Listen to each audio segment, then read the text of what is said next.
નમસ્કાર વિદ્યાર્થી મિત્રો, હું માંડલિયા જય એકવાર ફરીવાર આપની સમક્ષ આવી ગયો છું આપની ચેનલમાં કે જેનું નામ છે ઈ એજ્યુકેશન ઇન્ફો. વિદ્યાર્થી મિત્રો, આપ સૌ જાણો છો તે પ્રમાણે આપણે ધોરણ 11નું એસપીસીસી વિષયનું સીસીનું ચેપ્ટર નંબર 4 શીખી રહ્યા હતા, જેની અંદર આપણે ખૂબ જ અગત્યના મુદ્દાઓને સમજ મેળવી ચૂકેલા છીએ. હવે આજે એવા મુદ્દાની વાત કરવા જઈ રહ્યા છીએ કે જે કહી શકાય કે તમારા 4.4નો મુદ્દો, જેનું નામ શું છે તો કે વાણિજ્યિક પત્રમાં સમાવવામાં આવતી ફરજિયાત અથવા તો કહી શકાય કે નિયમિતપણે ઉપયોગમાં લેવામાં આવતી બાબતો વિશે જોવાનું છે. જેમાં તમે લોકોએ અહીંયા બતાવેલા 4.4.1 થી લઈ અને 4.4.5 એટલે પત્રના મુખ્ય ભાગ સુધીની વસ્તુઓ જોઈ ચૂક્યા છીએ. હવે આજે જોવાના બે અગત્યના મુદ્દાઓ રહી જાય છે કે જેનું નામ છે શુભેચ્છા દર્શક સમાપન અને પછી આવે છે સહી કે હસ્તાક્ષર. આ બધા વિશે જોઈએ તો એમાં સહી બધાને ગમતી જ હશે. તેનું કારણ છે કે આજે ધોરણ 11માં ભણો છો તો ધોરણ 10 સુધીમાં તમે ગુજરાતીમાં છે કે પછી તમને યોગ્ય લાગે એવી તમે સહી કરેલી હશે, પરંતુ જ્યારે કોઈ પણ વસ્તુમાં સહી આવે છે એટલે આપણને અંદરથી જ જેવું થાય કે ઓહો, આપણે સહી કેવી કરીશું અથવા તો કેવી કરવાની આવતી હશે. પરંતુ અહીંયા કાંઈ ખાસ ચિંતા કરવા જેવી વાત નથી.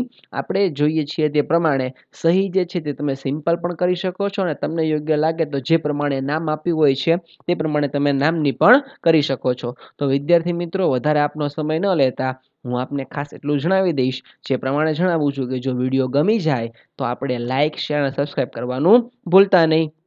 વિદ્યાર્થી મિત્રો, હવે આપણે શરૂ કરીએ છીએ 4.4.6 કે જે તમારી ટેક્સ્ટ બુકની અંદર પેજ નંબર 23 ઉપર આપેલું છે. તો શું કહે છે કે ભાઈ, જે રીતે એક જ મિનિટ આપણે અહીંયા ટીક કરી દઈએ જેનાથી આપણને મુદ્દાનું ખ્યાલ આવે. આપણે કયો મુદ્દો જોઈ રહ્યા છીએ તો કે શુભેચ્છા દર્શક સમાપન.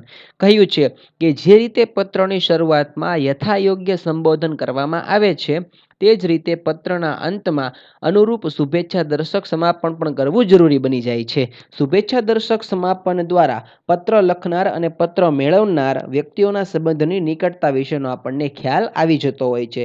જેમ કે સંબોધન શરૂઆતમાં કર્યું હતું તો લાસ્ટ લેક્ચરમાં આપણને કીધું હતું કે ભાઈ જે રીતે આપણે જોઈએ છીએ કે ભાઈ ડિયર સર, ડિયર મેડમ અથવા તો ડિયર કરીને પછી તમે નામ જણાવો અથવા તો તમે ડિયર કરીને તમે કંઈક બીજી વસ્તુ જણાવો તો તેનાથી થાય છે શું તો કે તમારો તે વ્યક્તિ સાથેનો સંબંધ બતાવે છે કે તમે તે વ્યક્તિ સાથે કેટલા સરખી રીતે વાત કરી રહ્યા છો અથવા તો તમારો તે વ્યક્તિ સાથેનો સંબંધ કેટલો નિકટતાપૂર્ણ છે.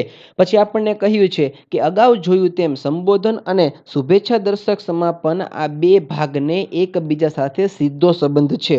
સંબંધ માત્ર વ્યાવસાયિક છે કે નિકટના છે તે સંબોધન અને સમાપન ઉપરથી આપણને ખ્યાલ આવી જતો હોય છે. પછી તમને પેજ નંબર 24 ઉપર આપેલું છે અલગ અલગ પ્રકારના શુભેચ્છા દર્શક સંબોધન અને તેને લખાતા સમાપન.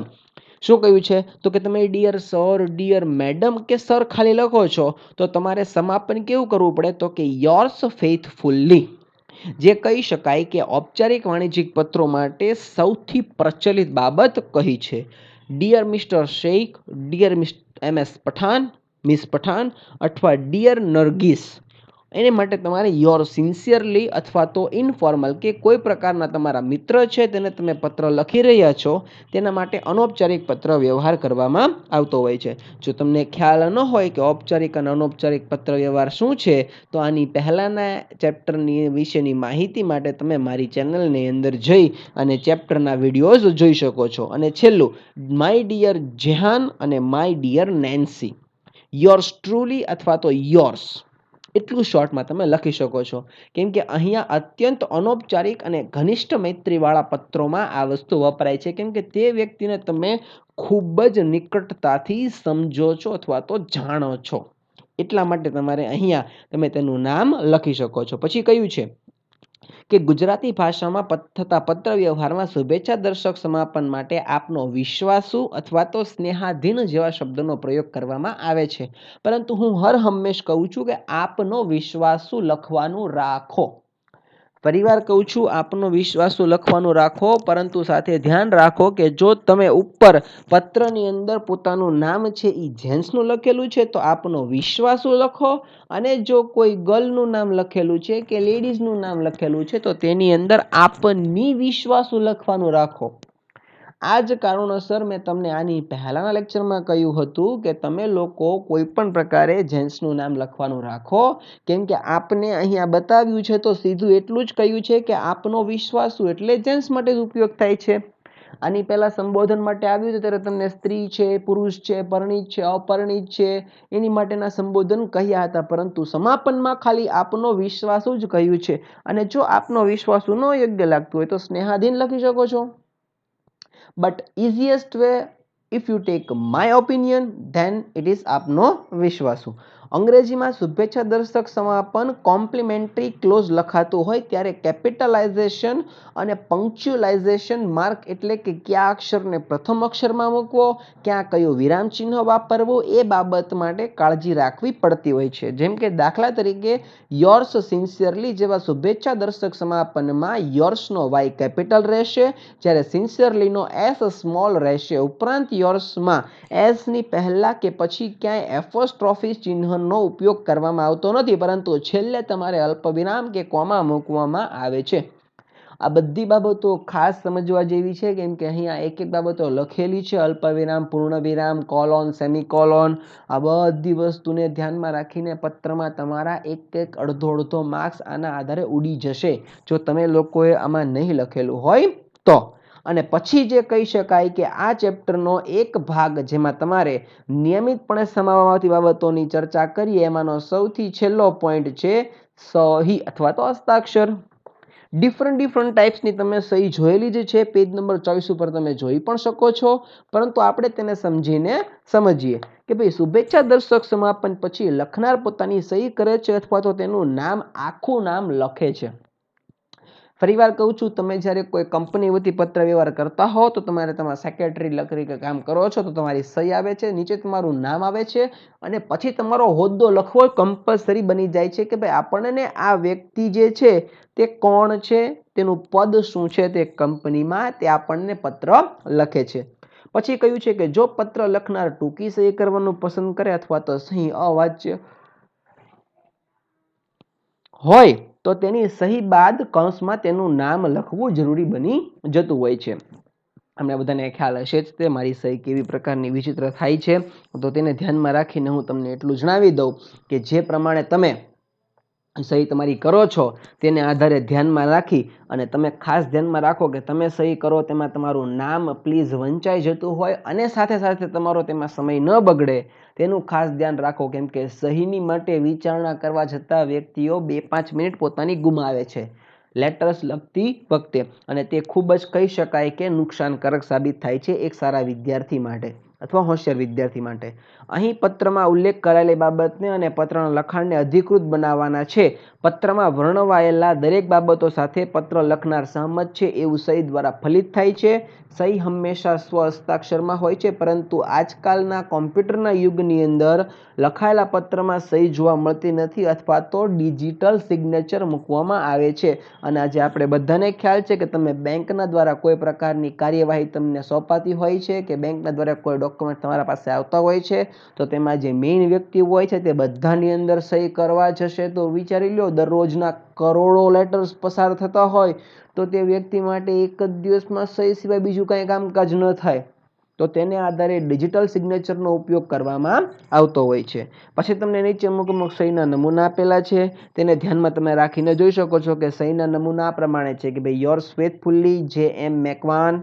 પત્ર લખનાર પેઢીનો સ્વતંત્ર માલિક હોય તો તે શું લખે છે? Yours faithfully M.K. Sunil Raj. ભાગીદારી પેઢીના સંદર્ભે સહીનો નમૂનો તો કે yours faithfully for Singhal transport વતી મુન્ના સિંઘ યાદવ. જોઈ શકો છો તમે અલગ અલગ રીતે કેટલી વસ્તુઓથી સહી બતાવેલી છે જ તે. પછીનો એક અગત્યનો મુદ્દો આપ્યો છે કે બીજા વતી સહીનો અધિકાર. શું કહ્યું છે તેમાં? તો કે પર પ્રોક્યુરેશન સિગ્નેચર એટલે કે મુખ્તિયારનામા, પાવર ઓફ અટોર્ની દ્વારા સહી કરવાનો અધિકાર. સંસ્થા કે પેઢીમાં ઊંચો હોદ્દો / દરજ્જો ધરાવતી વ્યક્તિ જ્યારે કોઈ નિયત સમય માટે સંસ્થા કે પેઢીમાં ગેરહાજર રહેવાના હોય ત્યારે તેવી વ્યક્તિ પત્રમાં તેમને બદલે સહી કરવાનો હક અન્યને આપે છે. જેમ કે શેર માર્કેટની તમે જો જાણકાર હો થોડા ઘણા, અથવા તમારા કોઈ મિત્ર કે સ્ટાન્ડર્ડ 12થમાં હોય તો તેને પૂછી લેજો તેમને બતાવેલું છે ઘણી વખત કે ભાઈ એસપીસીસી વિષયની અંદર શેર બજારનો આવતો હોય તો તેમાં શેરની જ્યારે કોઈ પણ ખરીદ વેચાણ થતું હોય છે તો તેમાં નીચે સેક્રેટરીની સહી આવે છે તો તે વ્યક્તિને પૂર્ણ અધિકાર હોય છે સહી કરવાનો અને તેના આધારે તે બધા અધિકારો તેને મળતા હોય છે. પછી કહ્યું છે કે ક્યારેક ક્યારેક જુદા જુદા વિભાગના વડાઓ તેમના અધિકારીઓને પત્ર વ્યવહાર માટે તેમના વતી સહી કરવાની સત્તા આપે છે. આ પ્રકારની સહી જે વ્યક્તિને કાયદાકીય રીતે અધિકાર અપાયેલો હોય તે જ કરી શકે છે. અને આ પ્રકારની સહી માટે શું લખાય છે? મેં તમને સહીનો મુદ્દો ચાલુ કર્યો તેની પહેલા જ કહી દીધું હતું કે શું લખાય છે?